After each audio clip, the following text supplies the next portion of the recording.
fuerza de los que esperan en ti se renovará en ti al poner su fe en ti.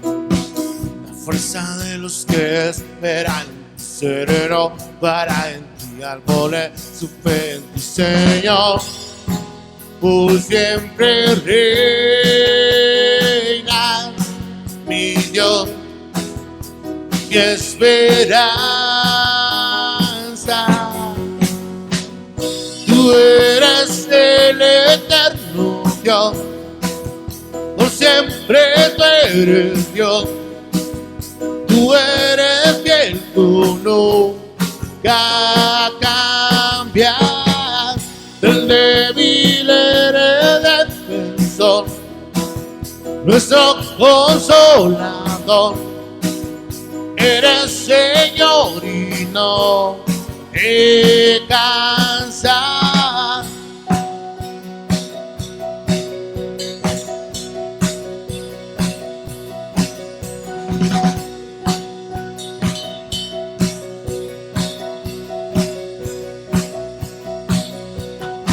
La fuerza de los que esperan en ti se renovará en ti al poner su fe en ti. La fuerza de los que esperan en ti se renovará en ti al poner su fe en ti, Señor. Por siempre reina mi Dios y mi esperanza.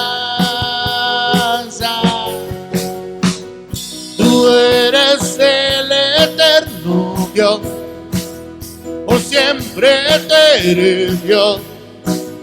Tú eres fiel, tú nunca cambias.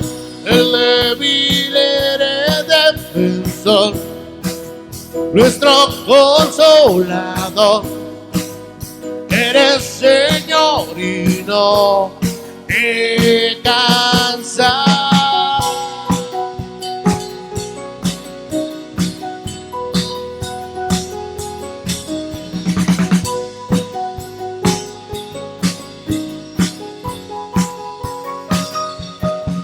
Señor, por siempre reina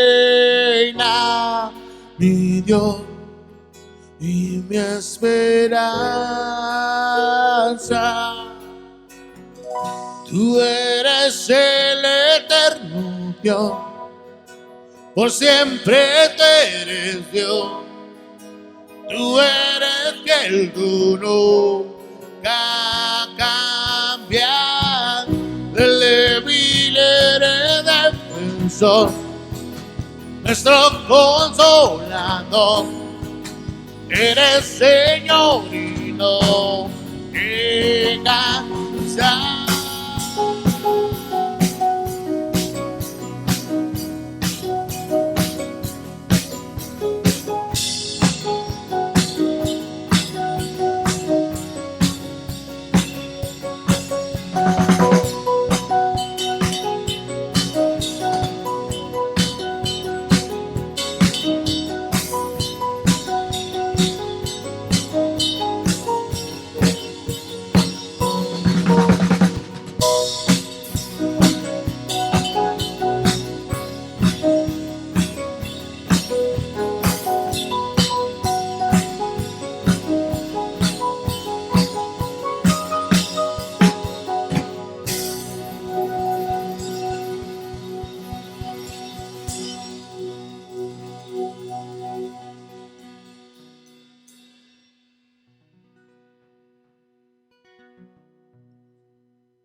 Nuestros corazones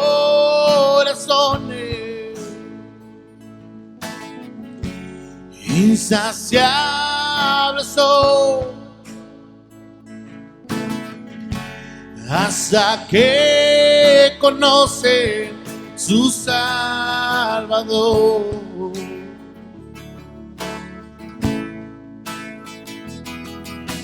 Tal y como somos nos amó,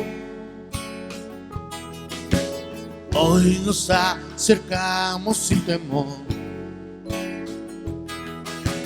Tal y como somos nos amó, hoy nos acercamos sin temor.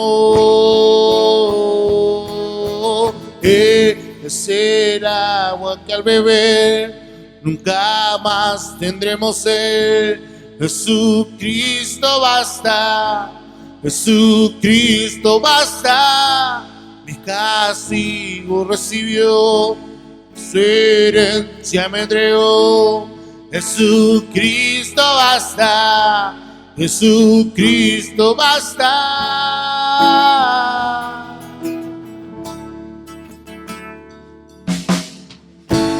Fuimos alcanzados con su gran amor, con brazos abiertos nos recibe hoy.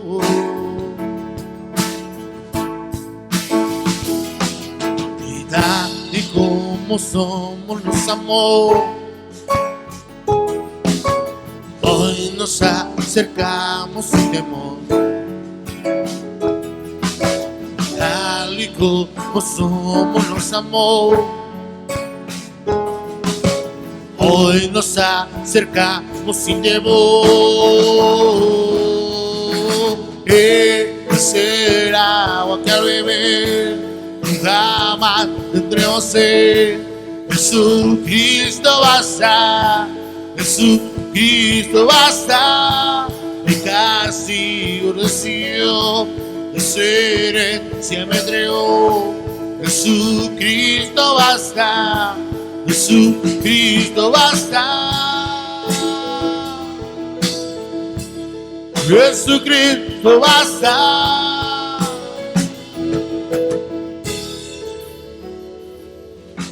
Tal y como somos nos amó, hoy nos acercamos sin temor.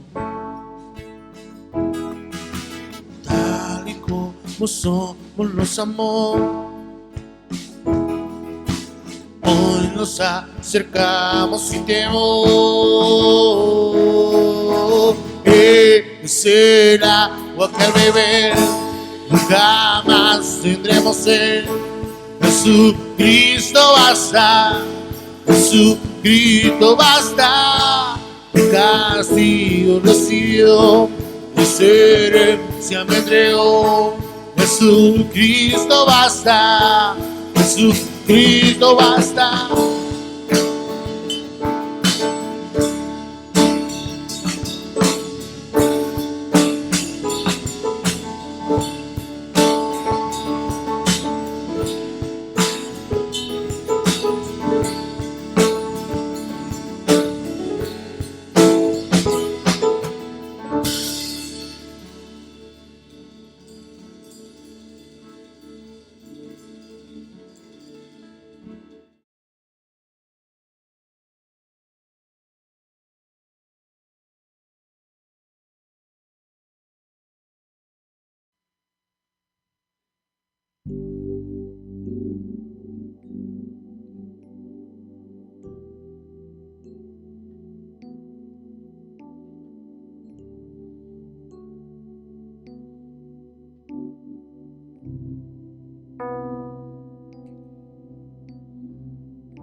Él está celoso por mí, como un huracán su amor pega en mí, hundido debajo del peso de su viento y gracia.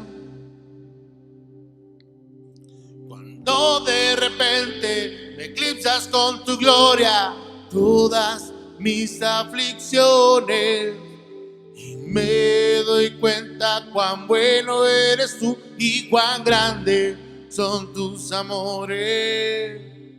Oh, cuánto nos ama Dios. Oh, cuánto nos ama y cómo nos ama Dios.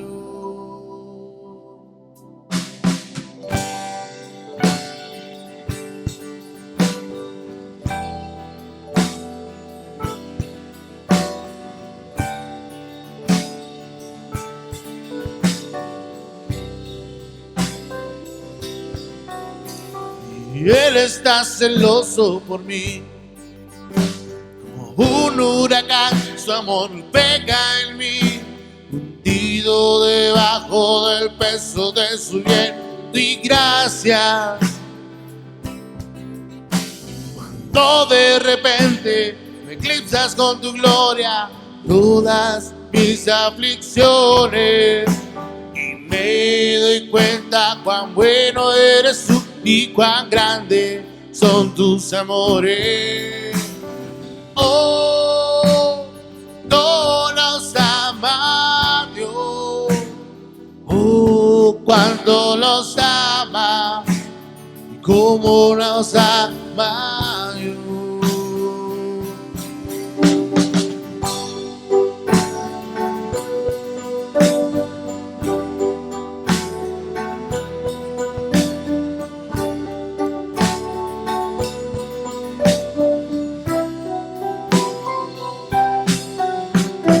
Es nuestro premio, nosotros su porción, por la gracia en tus ojos atraídos a su amor. Y si la gracia es como el mar, sumergidos estamos. El cielo toca la tierra, un beso empapado, y mi corazón retorna con violencia agitado. No tengo tiempo para remordimientos cuando veo como tú nos amas, como nos amas, como nos amas, como nos ama, si nos ama, como nos ama, como nos ama, como nos ama.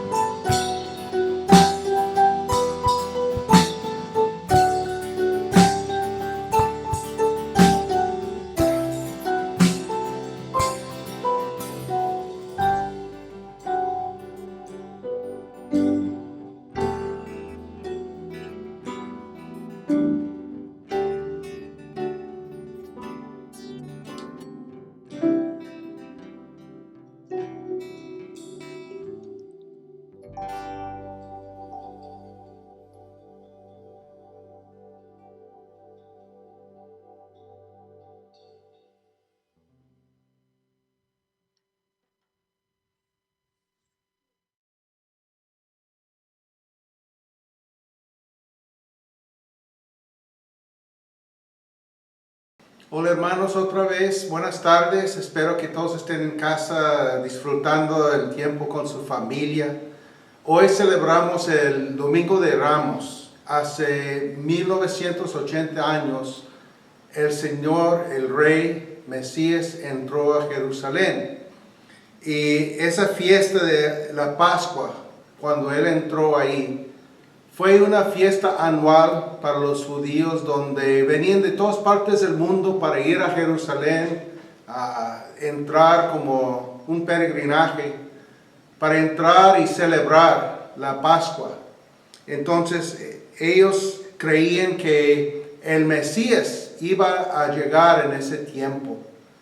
De hecho, la tradición de los judíos fue de que los encargados del templo ahí en Jerusalén dejaban abiertas las puertas para poder recibir el rey Mesías cuando iba a entrar. Y es por esa creencia que también los soldados romanos estaban en alerta alta. De hecho, se encuentra ahí Poncio Pilato, quien fue el encargado romano de esa región de Israel. Poncio Pilato se encontró en Jerusalén porque había peligro de que saliera pues una rebelión de los judíos. De hecho, había pasado anteriormente. Y por eso todas las tropas romanas estaban en la ciudad en ese entonces. Entonces, dice en Lucas 19, empezando el versículo 41. Cuando se acercaba a Jerusalén, Jesús vio la ciudad y lloró por ella.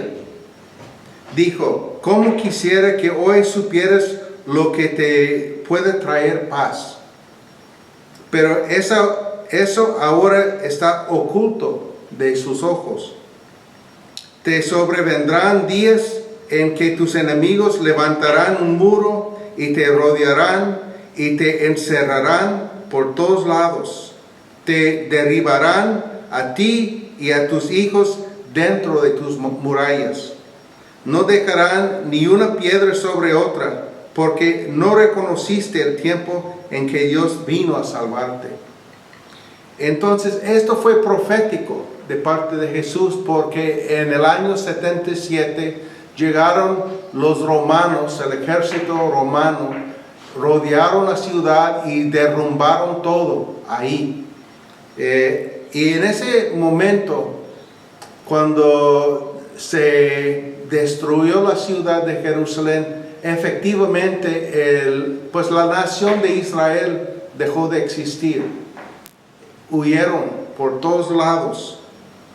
Y es interesante porque todas las profecías de los últimos días pues tomaban por hecho que Israel iba a jugar un papel en los últimos días, y es por eso que los que saben entienden que cuando Israel volvió a existir en 1948, eso fue un milagro.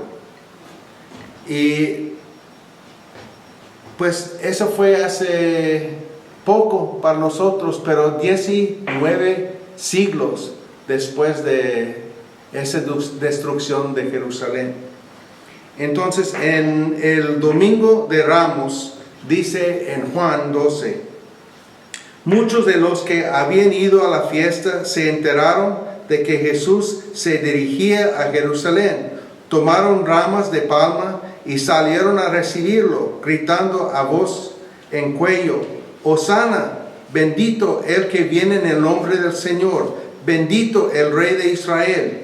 Jesús encontró un burrito y se montó en él, como dice la Escritura: no temas, oh hija de Sión, mira, aquí viene tu rey montado sobre un burrito. Y la costumbre en ese entonces fue cuando un rey venía en paz, venía en un burro. Si venía en guerra, pues vendría sobre un caballo.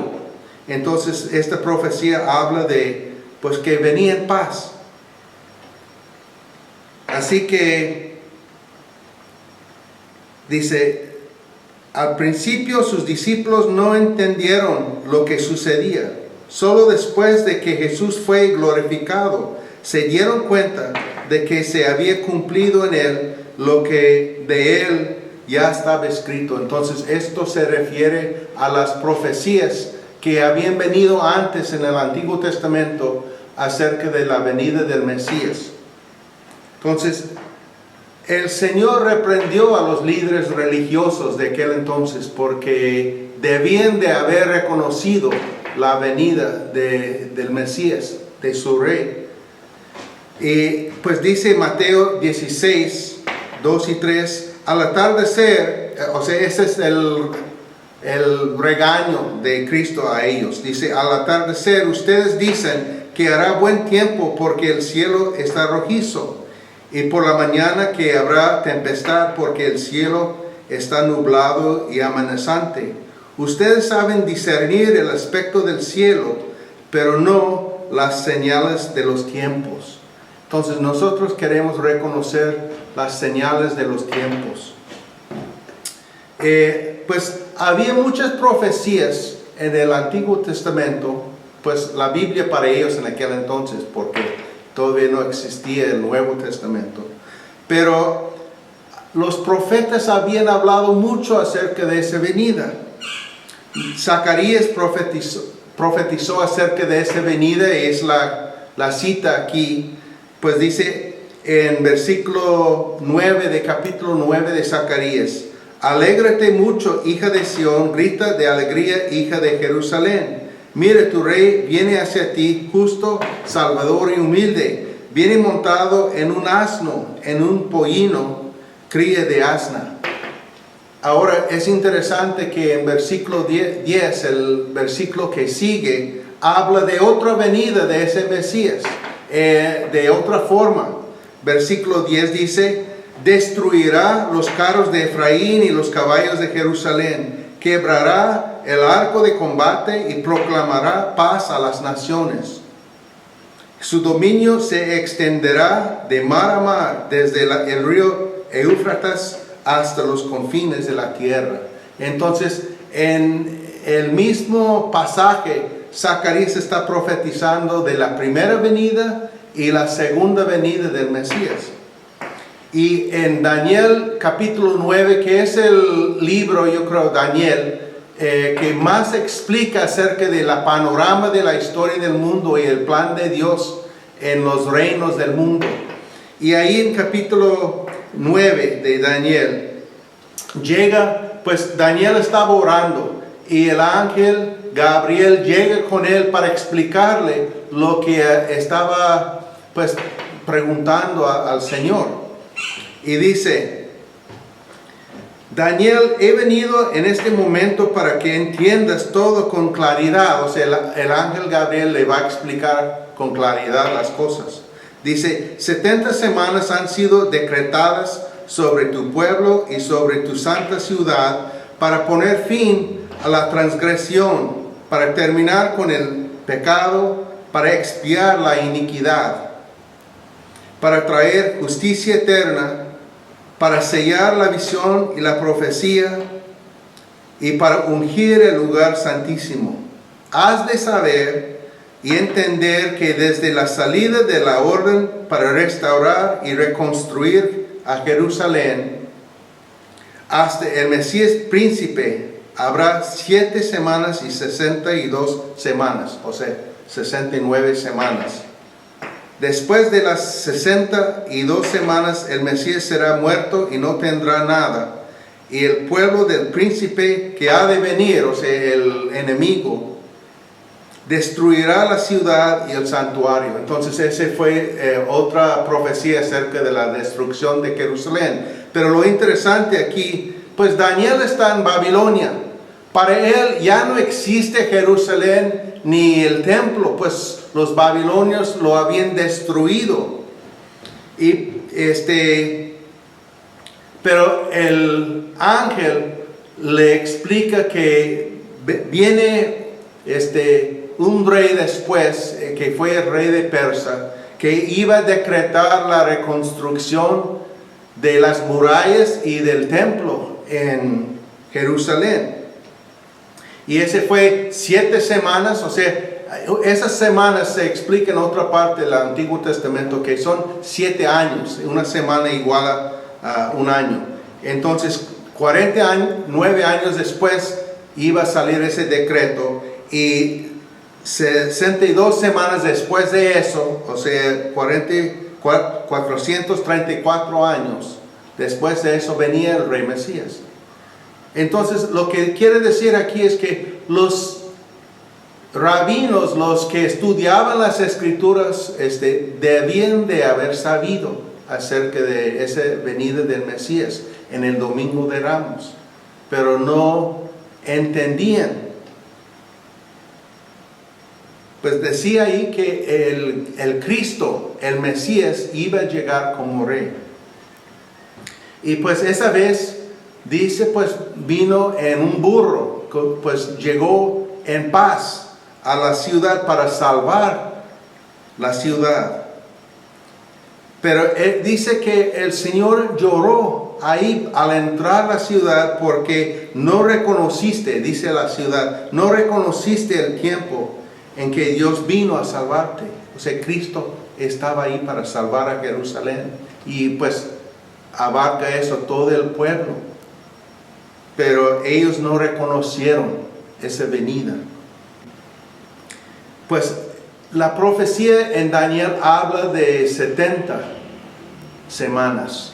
Entonces tenemos 69, queda pendiente una semana más. Y muchos creen que esa semana de 7 años habla de pues el tiempo justo antes de la segunda venida de Cristo.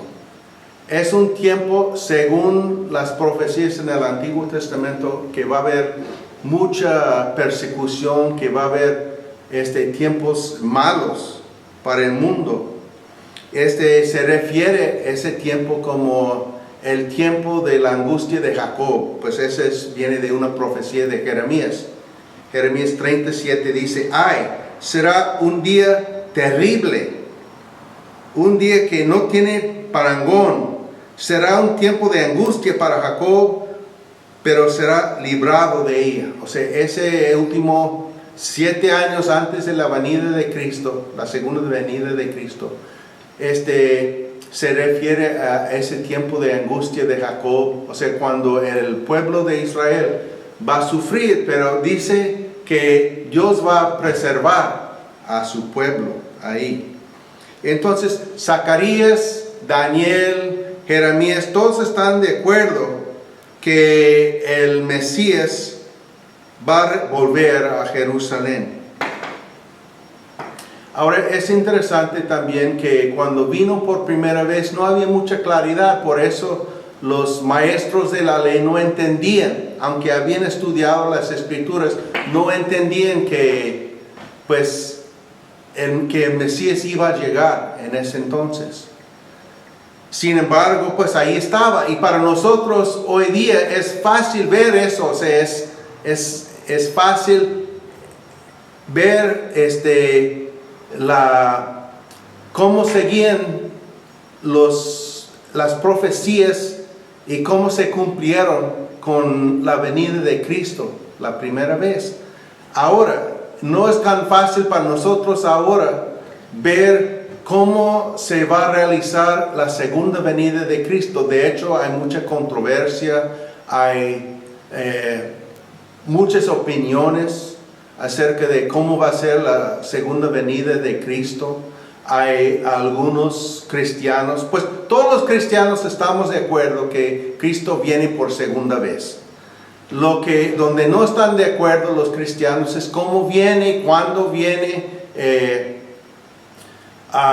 si va a haber un rapto, que pues yo creo que la Biblia habla claramente de eso, pero cuando viene ese rapto, si es antes de este tiempo de angustia de Jacob, o si está en medio, o si está después, cuando viene Cristo a recibir el mundo como rey. Y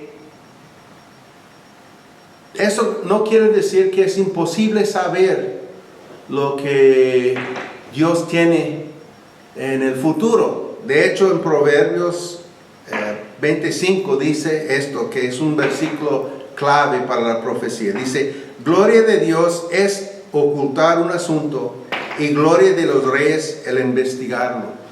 Lo que quiere decir es que Dios tiene muchas cosas ocultas ahí, o sea, no ocultas, pero escondidas ahí, que es para nosotros una gloria, o sea, es algo especial para nosotros el poder investigar esas cosas, profundizarnos en ellas y sacar de ahí la verdad.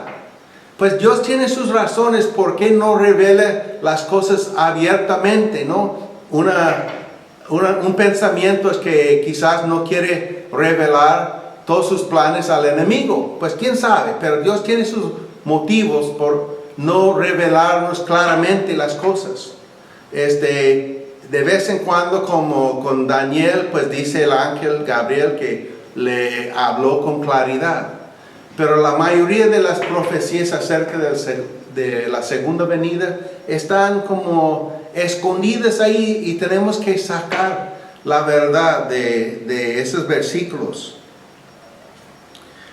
Daniel 12, 8 a 10 dice: aunque escuché lo que dijo ese hombre, no pude entenderlo, así que le pregunté: Señor, ¿en qué va a parar todo esto? Y él me respondió. O sea, Daniel está preguntando: ¿qué está pasando en esta visión que me enseñaste?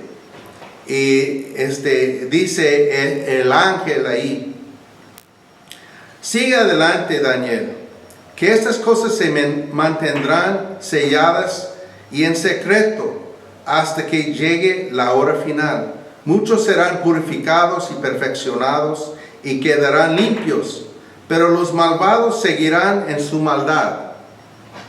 Ninguno de ellos entenderá nada, pero los sabios lo entenderán todo. Entonces le dice aquí, pues, no vas a saber todo, Daniel. Esto también, pues, que el hecho de que dijo a Daniel que no le iba a revelar todo, es lo mismo que el ángel le dice a Juan en Apocalipsis, que no le va a revelar todo. Pues Juan escuchó algunas cosas y el ángel le dijo que lo sellara, que no escribiera de esas cosas. Entonces, pues Dios sabe por qué nos revela las cosas y cuándo nos revela las cosas. Ahora, hay mucha profecía acerca de esa segunda venida de Cristo. Quizás más profecía hay que había para la primera venida de Él. Hay mucho interés en eso, hay muchas opiniones de lo que va a pasar. Y el hecho es que el Señor no nos va a revelar todo antes de que se suceda. De hecho, el Señor dice esto en Mateo 24, 36. Pero en cuanto al día y la hora, nadie lo sabe, ni siquiera los ángeles en el cielo, ni el Hijo, sino solo el Padre. La venida del Hijo del Hombre será como en los tiempos de Noé, porque en los días antes del diluvio comían, bebían, se casaban y daban en casamiento, hasta el día en que Noé entró en el arca, y no supieron nada de lo que sucedería hasta que llegó el diluvio y se los llevó a todos. Así será en la venida del Hijo del Hombre. Estarán dos hombres en el campo, uno será llevado y otro será dejado. Dos mujeres estarán moliendo, una será llevada y la otra será dejada. Ahora, el hecho de que Cristo vendrá por segunda vez es un hecho, es segurísimo eso. Pero si los teólogos y pues la mayoría de los cristianos no están de acuerdo en cuanto a cómo va a suceder eso, yo creo que tenemos que mantenernos humildes y esperar en el Señor y confiar en Él y su plan para nosotros. Hay muchas preguntas. Algunos difieren en detalles, pues otros difieren en cosas muy profundas. Cosas del rapto, cuándo viene, y pues si ustedes tienen preguntas sobre estas cosas, les animo que pongan esas preguntas en el chat o en WhatsApp y a ver, yo no entiendo todo esto, pero sí, yo creo que tengo idea de algunas cosas que van a suceder. Y quiero mencionar algunas cosas que yo he notado últimamente. Porque estoy tratando de hacer como el Señor dijo, tratando de entender las señales de los tiempos, de ver lo que está pasando en el mundo, leer las noticias y tratar de ver cómo esas noticias compaginan con lo que profetiza la Biblia. Otra cosa, hay muchas opiniones en cuanto a esas cosas de profecía, pero tenemos que recordar que la profecía tiene un solo propósito, y ese propósito es que una al pueblo de Dios en una misma esperanza.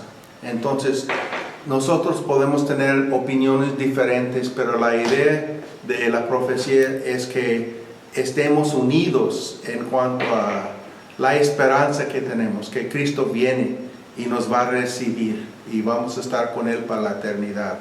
Esa es nuestra esperanza. Entonces, cuando yo era joven, en ese entonces había, muchos están diciendo, en ese entonces había un libro muy popular que hablaba de los tiempos últimos, o sea, de los tiempos finales. Y la verdad, ese libro que salió en ese entonces, estamos hablando de 1976, que ese fue un instrumento que Dios usó en mi vida para que llegara a conocerlo. Pues fue un instrumento para mi salvación. Muchas profecías que vi ahí luego en la Biblia me convencieron de que Dios existe y que Él estaba activo en el mundo y pues tenía un plan para el mundo y llevaba a cabo su plan. De eso todavía estoy convencido. Y había y todavía hay muchas cosas que no entendía, pues cómo iban a manifestarse. Por ejemplo, en ese entonces leí acerca de, pues en los últimos días los santos habrán de ser decapitados. Y en 1976, ese fue como, qué raro, no, ese no es un castigo normal. No existía en ese entonces para mí.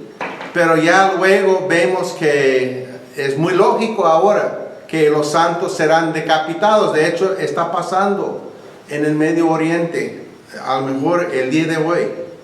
Entonces, hay otras cosas que se me hacían extrañas en ese entonces, pero yo creo que Dios está ordenando las cosas para que se lleven a cabo conforme a su plan para el mundo y para nosotros.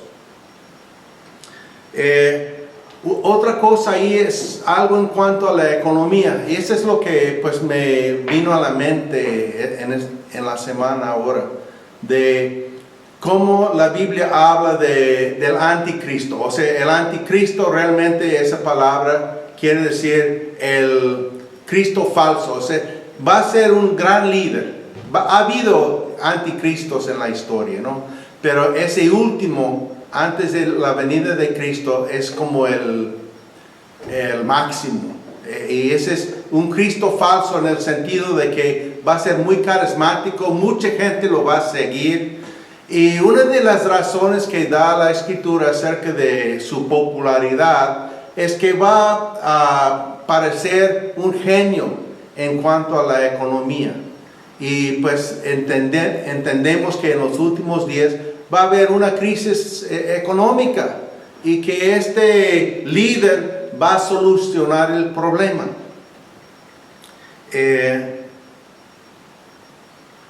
Pues la gente le va a aplaudir por su inteligencia en resolver ese problema.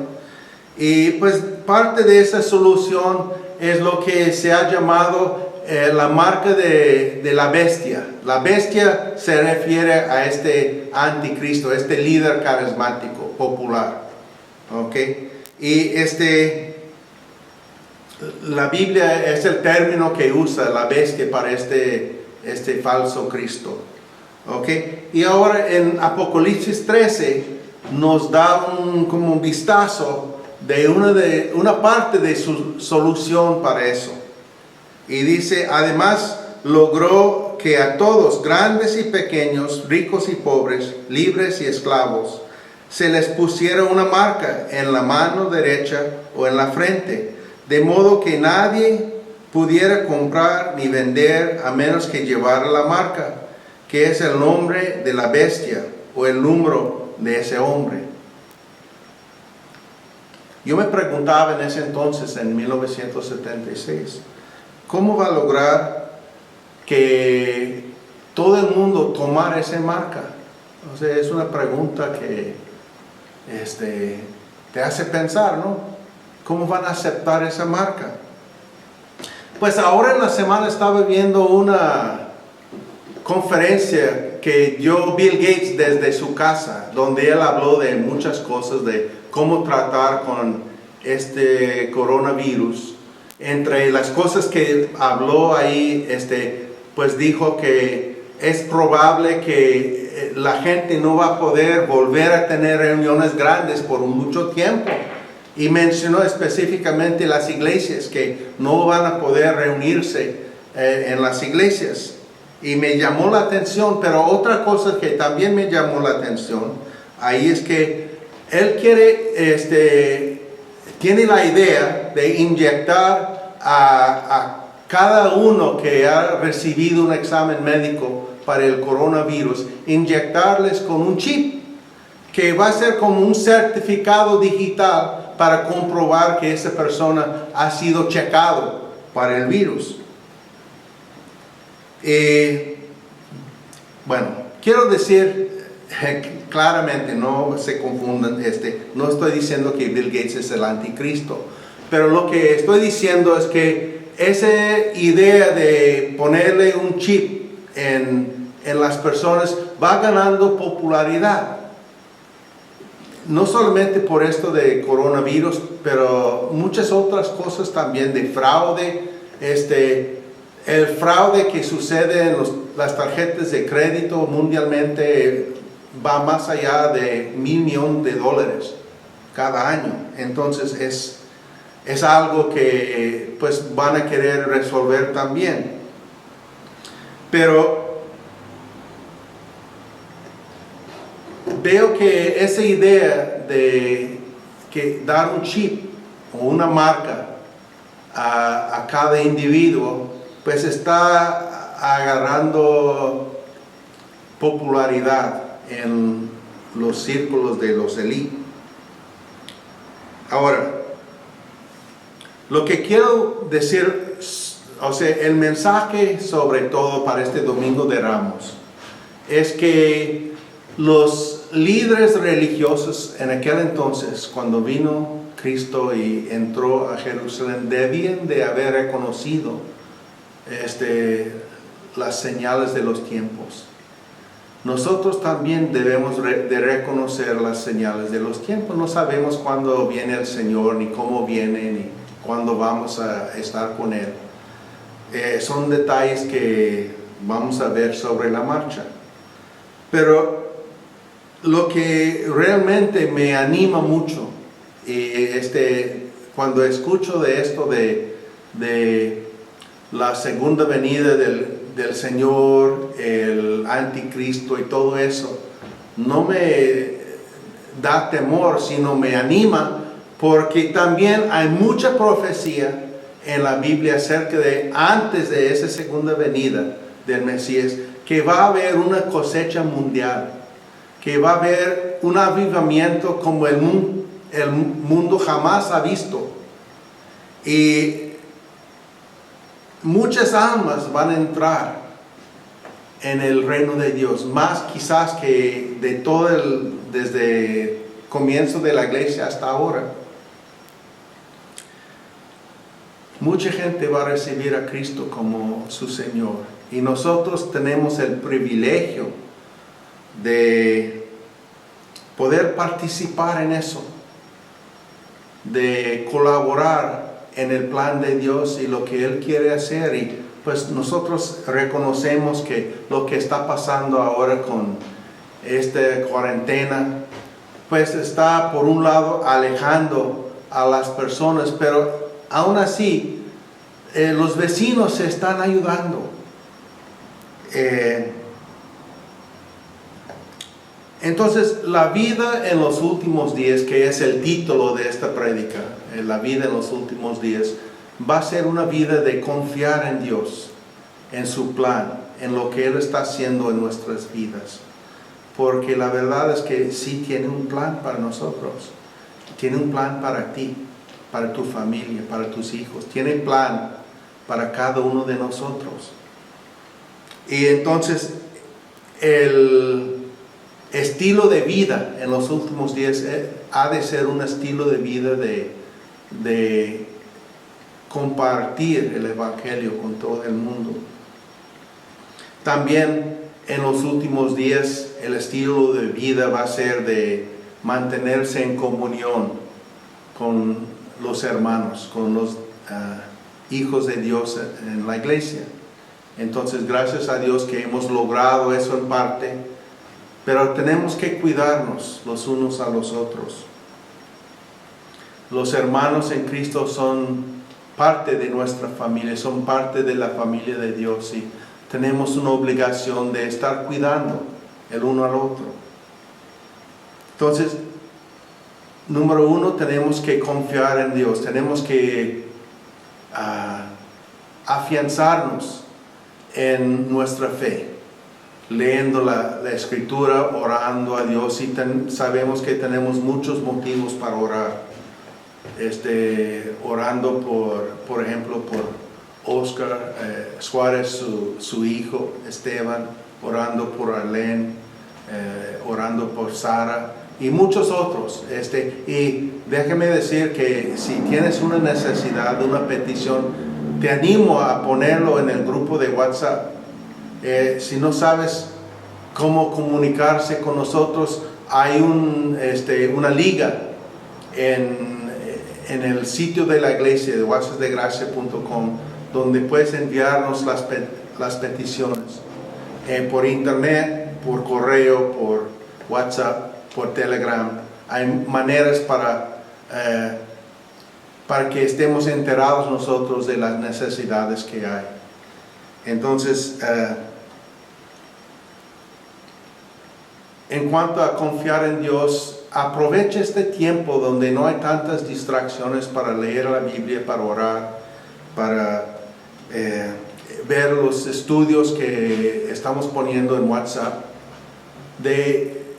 Hay que aprovechar este tiempo para crecer en la fe. También hay que mantenerse en comunión con los hermanos, aunque sea ahora a larga distancia, pero estar conectado como pueblo. Y sobre todo para comunicar las necesidades. Y Cándido y Liz tienen la lista de las personas que tienen necesidad. Te animo que te comuniques con ellos para, si tú te enteras de alguna familia que tiene necesidad, favor de comunicarse con ellos. Y mira, necesitamos ayudar a todos los que se pueden, ¿no? Pero el Señor mismo dijo que íbamos a tener los pobres con nosotros hasta que Él venga. Pero nosotros como cristianos tenemos una obligación especial con nuestros hermanos en Cristo. O sea, primero nuestra propia familia y luego la familia de Dios. Entonces tenemos una obligación para ayudar a ellos. Entonces por eso te animo que comuniques las necesidades a Cándido, a Liz o uno de los líderes de la iglesia de alguna manera para que sepamos quiénes tienen necesidad, que sea de oración, de sanidad, que sea de algo físico como comida o ropa o lo que sea. Entonces, favor de comunicarse con nosotros. Los amo mucho. Gracias a Dios estamos bien hasta ahora. Esto va a pasar. Vamos a volver a una nueva normalidad. Pero en este tiempo es un tiempo especial para orar, para meditar en las cosas de Dios, en su plan para nuestras vidas. Que Dios les bendiga y nos vemos en lo virtual y pronto físicamente. Okay. Dios les bendiga. Bye.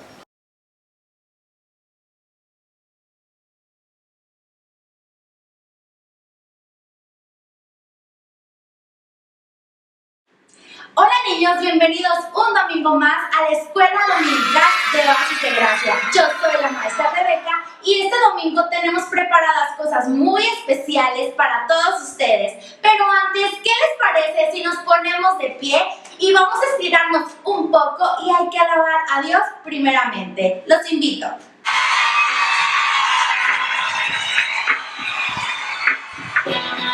Vamos, todos juntos. Queremos que vengan a toda su familia, que vengan a bailar junto con nosotros y vengan a adorar a Jesús. Todos juntos, felices, moviéndose. Vamos todos.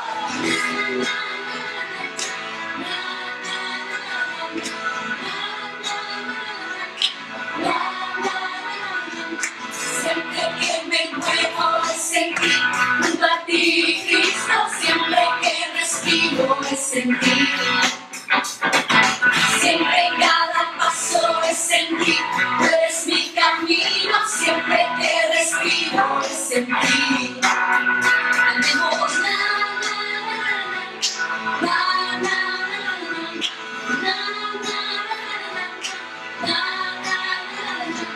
siempre que me muevo es en ti, junto a ti, Cristo, siempre que respiro es en ti. Oh, siempre cada paso es en ti, tú eres mi camino, siempre que respiro es en ti. Oh, pido tu gracia y tu bondad, miro alrededor, tú estás aquí. Tu amor me capturó, oh gran Dios de amor, me entrego.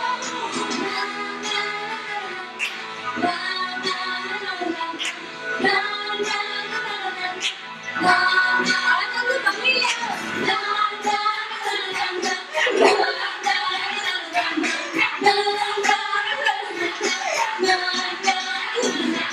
Siempre que me muevo es en ti, junto a ti, Cristo, siempre que respiro es en ti.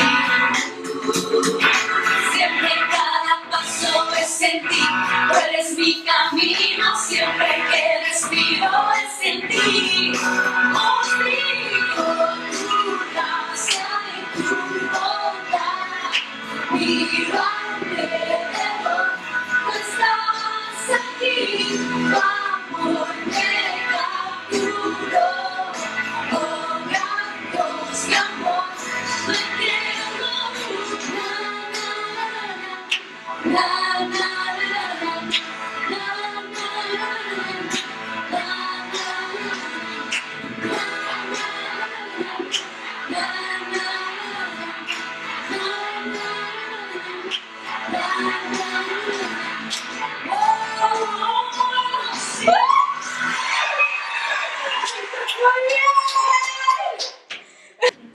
Qué divertido fue alabar a Dios todos juntos.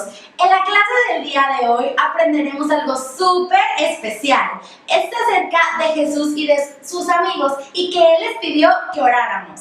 ¿Y ustedes tienen algo por lo que quieran orar? Yo sí, maestra, yo sí tengo. ¿Por qué? Pues yo quiero que oremos porque esta clase sea muy divertida, que todos los niños que nos están viendo puedan comprender la historia que les estás a punto de contar y que ellos principalmente se relajen y se diviertan. Muy bien. ¿Y qué les parece si invitamos a Jesús y cerramos nuestros ojos para repetir la oración después de mí? Jesús, te damos gracias por este día, porque estamos todos juntos aprendiendo de ti. Queremos pedirte que nos des creatividad, que podamos entender la clase, que tengamos mucha diversión. En el nombre de Jesús, amén. ¡Bienvenidos! Yo soy la señora Cone y él es el señor Hito. ¿Y el señor Hito? Escuchen, niños. ¡Ay, no! El señor Hito está dormido. Hay que gritarle a la cuenta de 3, ¿ok? 1, 2, 3. ¡Señor Hito! ¿Creen que lo hayamos despertado? Ay, disculpe, perdón, discúlpeme, no estaba dormido, estaba orando. Ay, perdónenme, niños. Ay, perdón, ¿en qué estábamos? Hito, no te duermas, porque la historia de hoy trata de algo parecido. Niños, no se duerman ustedes tampoco, y pongan atención a la maestra Rebeca. Las queremos y les mandamos un gran abrazo. Sí, niños, no se duerman como yo. Ok, ¡nos vemos! Cuando Jesús vivía aquí en la tierra, Él también oraba, y por la misma razón que la que nosotros oramos. Él necesitaba la ayuda de Dios. La historia del día de hoy es acerca de la oración, y Él tenía que tomar una decisión súper difícil. Jesús sabía que pronto tendría que morir para que nosotros pudiéramos recibir el perdón de pecados. Ese era el plan de Dios. Jesús también sabía que morir en la cruz sería algo muy difícil. Él necesitaba ayuda. Esa noche, Jesús hizo lo que debemos hacer cuando estamos tristes o preocupados. ¡Ay! Yo les quiero decir lo que él hizo. Amigos, pongan mucha atención. Él oró y pidió ayuda a Dios, su Padre. Ay, pero dejaremos que la maestra Rebeca siga contando la historia. ¡Nos vemos! Jesús llevó a 3 de sus amigos a orar en un jardín llamado Getsemaní. Cuando estás enfermo o tienes algún problema, ¿pides a alguien que ore contigo? Es bueno cuando alguien ora con nosotros. Jesús quiso que Pedro, Jacobo y Juan oraran con él esa noche. Oigan, saluden a los niños. Bueno, continuando con la lección. Jesús le dijo a sus amigos: quédense aquí y oren conmigo. Jesús se alejó un poco de sus amigos y se arrodilló a orar. Jesús oró a su Padre y le dijo que no quería morir. También oró y dijo: Padre, que se haga tu voluntad y no lo que yo quiero. Después que Jesús oró una vez, fue a ver a sus amigos. Ellos estaban durmiendo. Entonces los despertó. Manténganse despiertos y oren para que no caigan en tentación. Jesús regresó a orar otra vez y nuevamente oró. Padre, quiero que se haga tu voluntad. Jesús quería obedecer a Dios el Padre, pero necesitaba su ayuda.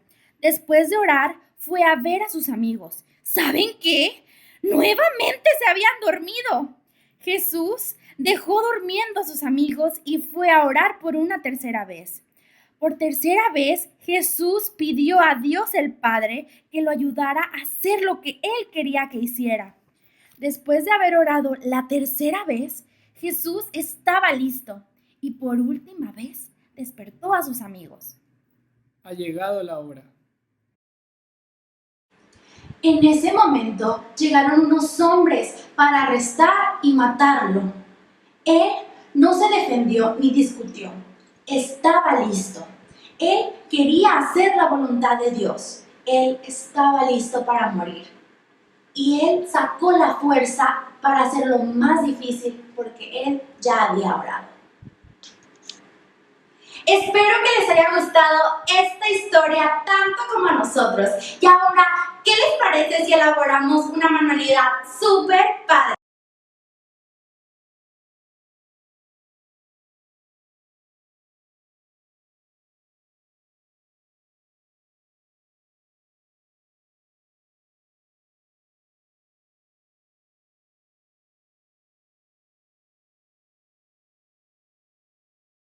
Recuerden usar cosas que tengamos en nuestras casas. Puede ser una caja de cartón, plumones, tijeras y todo lo que tengan para decorar. Lo primero que vamos a hacer es doblar nuestra cartulina o caja a la mitad y en el puro borde vamos a dibujar el contorno de nuestras manos. La vamos a recortar y listo, tenemos una tarjeta.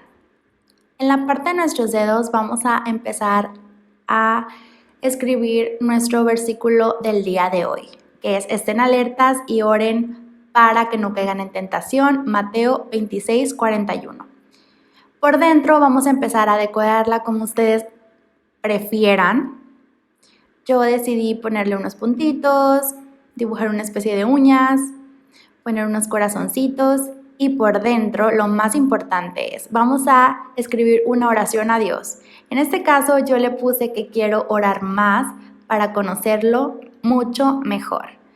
Te ama, Rebe. Y listo. Atención, pídale a mamá que guarde los cascarones de huevos del desayuno de toda la semana para la próxima clase. Adiós.